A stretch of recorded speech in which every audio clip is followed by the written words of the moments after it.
Jewish Kabbalah and man's search for the source of reality.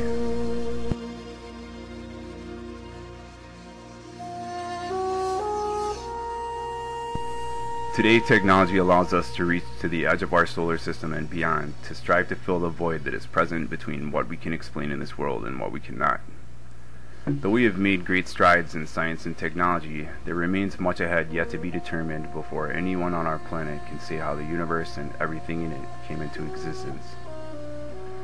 To elucidate the painstaking detail regarding the creation of life and the changes nature has made in evolution to become all life as we know it today is not yet something mankind has done based on scientific fact or theory. With the rapid advancement of sciences and technology in the modern age, we have acquired more knowledge and can marvel that the universe and all life in it is such a masterpiece.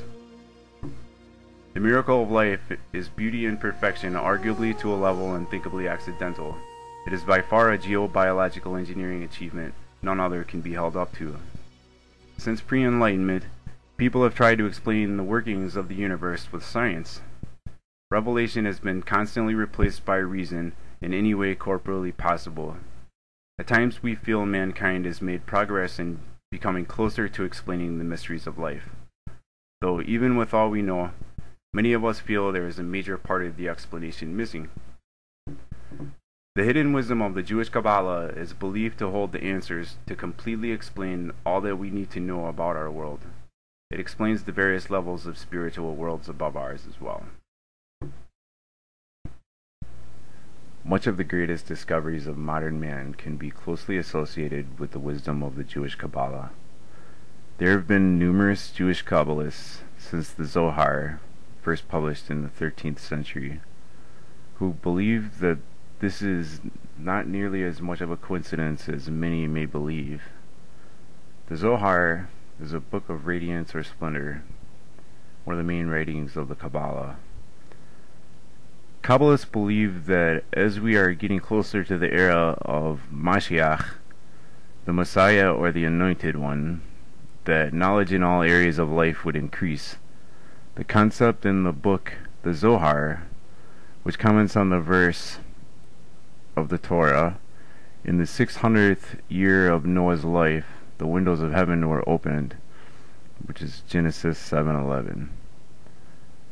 As stated by the Zohar, the 600th year is also the sixth millennium. The Zohar also comments that what was said in the Torah of the windows of heaven opening was they were opening to allow knowledge and discovery to come into the world at a vastly increasing rate. The 600th year of the sixth millennium is the year 5600 in the Hebrew calendar. The year 5600 corresponds to the year 1840 in the Common Era, which is right about when the Industrial Revolution was beginning.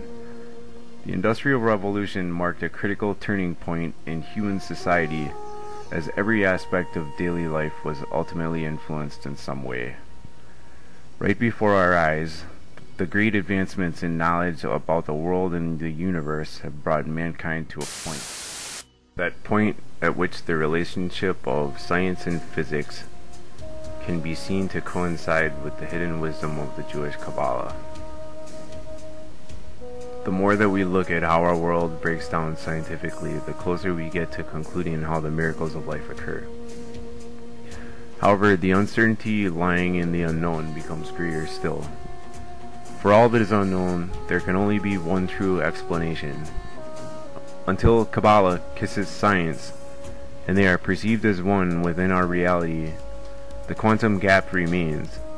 If one looks to the union that bonds existence to non-existence, then a necessity arises for proposal of theories that exude a near metaphysical character. If one looks further into the realm of faith between existence and non-existence, we find the Ein Sof, that which has no end.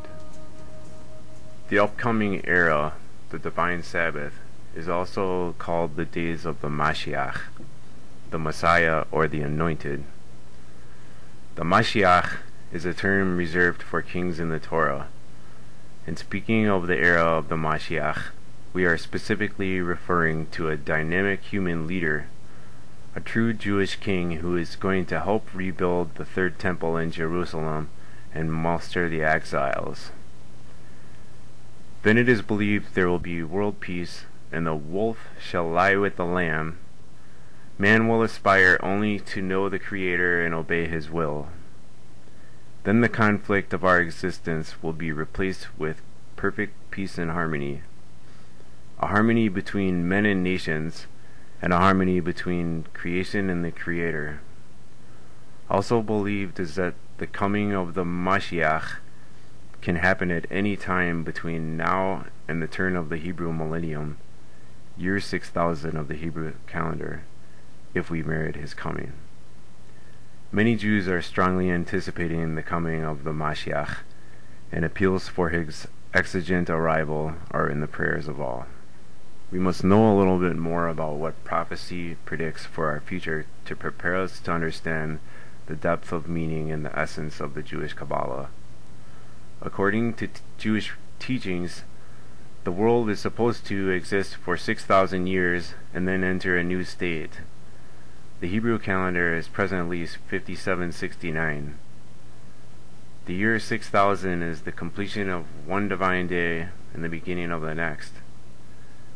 The Kabbalah explains that each millennium is a divine day. As we make it closer to the 7th millennium, we are actually nearing the divine Sabbath, and this millennium will mirror Shabbat, also known as the Sabbath. Shabbat, Hebrew for rest or inactivity, is the day of rest for the week in which the Creator wants us to be free from the stress of our hectic day-to-day lives, to be spiritually closer to the Creator who rested on the 7th day. The Jewish Kabbalist faith is based on the concept of specific divine providence, that the Creator observes us in everything we say and do, and holds us accountable, that He is cognizant and concerned with everything that happens in the universe, from the flight of a bumblebee to your first skinned knee. Each instance is said to be in the master plan of creation and is thought to contribute to its realization. Our generation has been blessed in many ways. The advent of science and technology has allowed us to learn what this world and the life in it is capable of. We can visualize the possibilities that older generations could hardly imagine as conceivable. The concept of the omniscient eye that simultaneously watches billions of actions thousands of miles away from each other, that is at the same time aware of countless events and their effect on one another, was not within the realm of reason for earlier generations. Today we have the capability to converse with people in any location on the globe within seconds. We can watch spacecraft land on Mars and remotely control instruments on board to give us a view as if we were there. There is not a great leap of faith required to agree that this is an example of how modern science has transformed man's perception of reality, presenting concepts into our minds in earlier times that belonged mostly to the province of faith. To perceive what the Kabbalah is, one must recognize that the Kabbalah is more about losing ourselves than finding ourselves. Understanding and applying Kabbalah to our lives means deepening our sense of other-centeredness or oneness with the Creator, and cutting our ties with our propensity toward ego-centered thoughts and behavior. The purpose of the Kabbalah is often understood incorrectly. A popular misconception is that the study of Kabbalah is meant to metamorphose a person into a psychic or clairvoyant, capable of miraculous and unearthly abilities. This is not true. The cardinal purpose in the study of Kabbalah is for the perfection of the self, making the self into a better, more developed individual who is more transcendent and more harmonious with the essence of the roots of one's soul. is what Kabbalah offers to those who wish to truly receive it. The word Kabbalah means that which is received. The teachings of the Jewish Kabbalah are esoteric knowledge passed down from sage to student since the earliest of times. It is a discipline that is intended to awaken the awareness of the essence of our reality. In order to receive this knowledge, we must learn to be more receptive.